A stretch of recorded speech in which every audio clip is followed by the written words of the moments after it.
Bonjour bande de gens. Aujourd'hui, pour changer de format par rapport aux autres vidéos courtes et de mauvaise qualité, je vais faire une présentation de jeu. Donc aujourd'hui, je vais parler de My Summer Car. My Summer Car il est sorti le 24 octobre 2016 en tant qu'accès anticipé, et il est toujours à ce stade. Ça implique que des changements ont lieu de temps en temps, mais rarement. En effet, le studio Amistech Games est seulement tenu par Joanne Rojola. Il fut annoncé le 2 août, il était déjà bien avancé.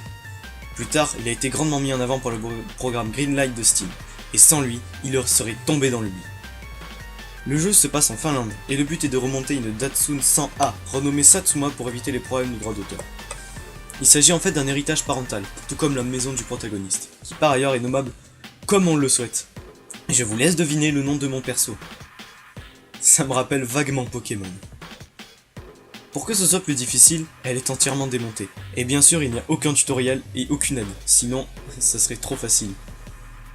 En plus de ça, il faut survivre avec des critères de survie, comme la faim, la soif, la fatigue, le stress, et le plus important de faire pipi. Sinon votre vessie elle va exploser et Fukushima sera de retour.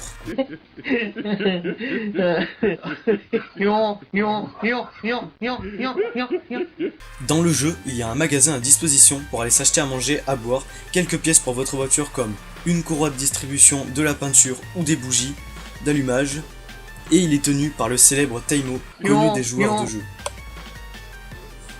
Il y a aussi Flitari, qui est aussi bien connu, et lui s'occupera de changer les pièces qu'on ne peut pas acheter, faire la vérification de votre voiture dans certaines versions, peindra votre voiture, la réglera et il mettra des pièces plus performantes, contre de l'argent bien sûr, sinon c'est pas logique.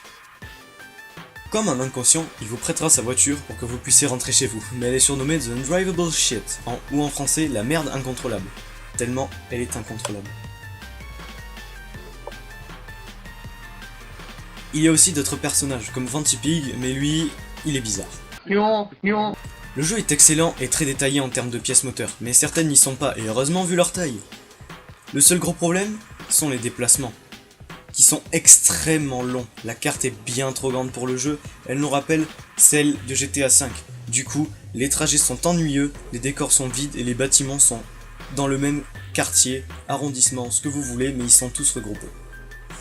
Si la map serait plus remplie et les routes un peu mieux protégées, les trajets seraient moins longs, car, en effet, si vous foncez dans un arbre à pleine vitesse, que vous n'avez pas mis votre ceinture, et même en la mettant, vous mourrez, et vous recommencez tout à zéro.